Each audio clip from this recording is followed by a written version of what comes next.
itu apa? Ranting, pohon beringin, kepala banteng, sama gambar ini padi. Belum, udah tahu semua apa belum? Kalau belum bilang belum. Belum ya. Nah, di sini ibu akan menjelaskan. Yang pertama itu ada simbol bintang.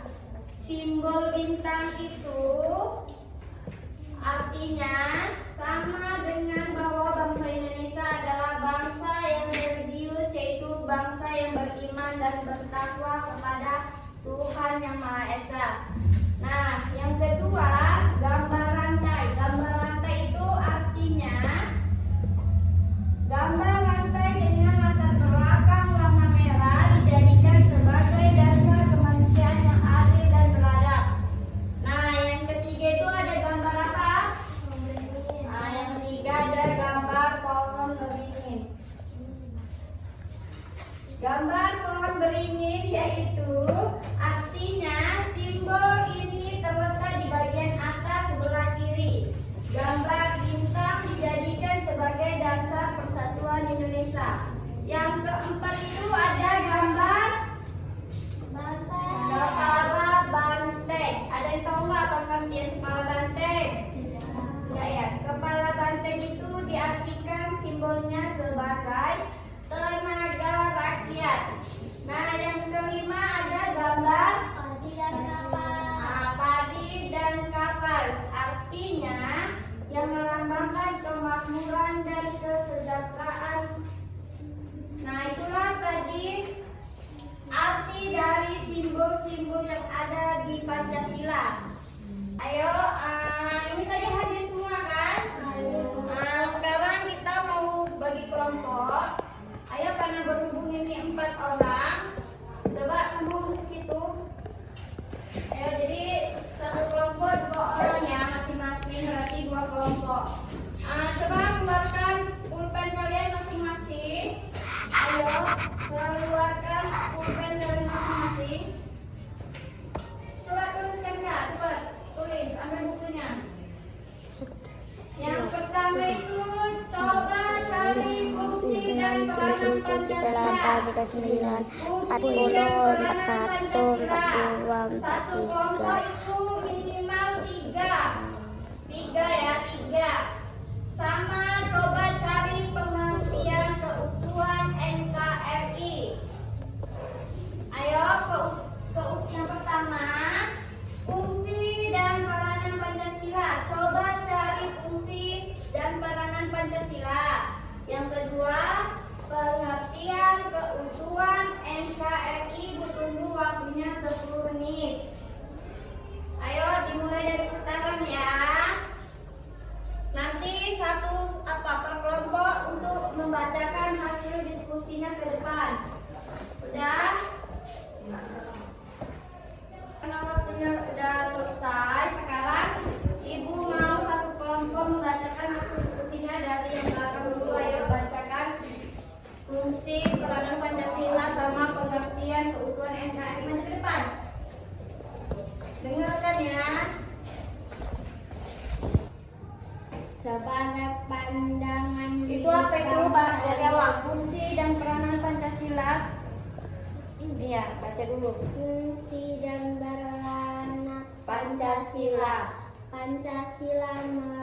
mempunyai program berbagai fungsi dan peranan antara lain sebagai pandangan hidup bangsa, yakni Pancasila dipakai sebagai petunjuk hidup sehari-hari, dasar filsafat bernara, yakni Pancasila dipakai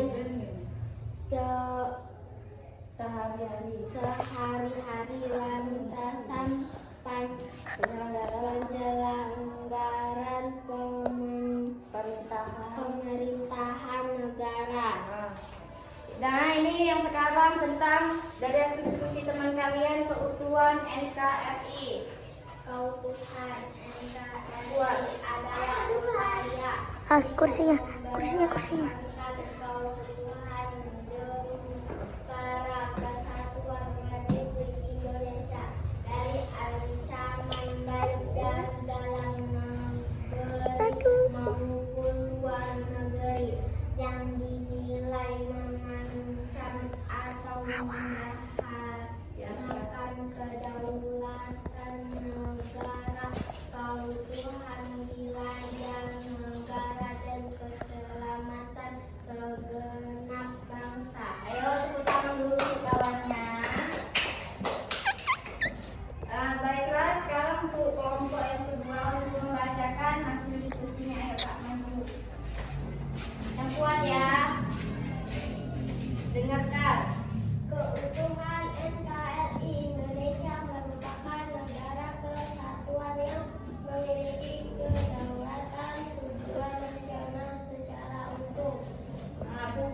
hasil kelompok kalian masing-masing ya.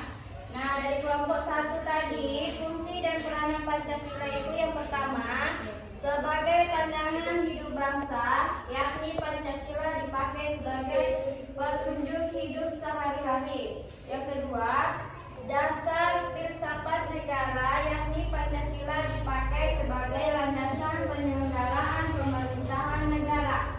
Kalau hasil dari kelompok 2, yaitu fungsi dan peranan Pancasila dari kelompok 2, yang pertama, ada etika politik di Indonesia. Yang kedua, sebagai paradigma pembangunan nasional. Nah, baiklah, di situ tadi kan sudah disebutkan fungsi dan peranan Pancasila. Nah, di sini tadi kan sudah membacakan hasil diskusi kalian masing-masing. Di sini Ibu akan bercerita tentang sebab-sebab dirumuskan Pancasila. Yang pertama yaitu kenapa sih, apa sebabnya bisa dirumuskan Pancasila? Yang pertama, Pancasila dirumuskan dalam sidang pertama oleh Badan Penyelidik Usaha-usaha Persiapan Kemerdekaan atau disingkat dengan BPUPKI yang dilaksanakan pada 29 Mei hingga 1 Juni 1045. Dalam sidang tersebut pembahasannya berkaitan dengan dasar negara Indonesia. Nah, pada tanggal 22 Juni 1945, Panitia 9 menyepakati rumusan Pancasila sebagai dasar negara Indonesia. Rumusan Pancasila yang disepakati Panitia 9 terdiri dari 5 sila. Nah, tadi kan itulah tadi cerita tentang sebab-sebabnya dirumuskan Pancasila. Jadi, udah mengerti semua kan? Sudah mengerti semua? Sudah, Bu. Nah, baiklah. Karena udah selesai materi hari ini, sebelum pulang di sini Ibu akan menyimpulkan lagi apa sih kesimpulan Pancasila sebagai pandangan hidup. Ada yang tahu enggak ya? Kesimpulan Pancasila sebagai pandangan hidup yang pertama, menjaga keutuhan NKRI berarti menunjukkan bahwa masyarakat Indonesia menghargai Pancasila atas kehidupan berbangsa dan bernegara. NKRI yang secara utuh akan memberikan kesejahteraan bagi penduduknya, baik dari segi sosial, ekonomi, dan kenyamanan. Nah, kesimpulan Pancasila sebagai pandangan hidup yang kedua, senantiasa untuk percaya dan bertakwa kepada Tuhan Yang Maha Esa, senantiasa untuk bersikap toleransi kepada orang memiliki agama dan kepercayaan beda-beda. Jadi kalian kalau ada agama kalian beda sama teman kalian, jangan saling mengolok-olok atau saling mengejek. Mengerti semua? Mengerti semua? Nah, itulah tadi materi kita hari ini tentang Pancasila. Ayo sebelum pulang coba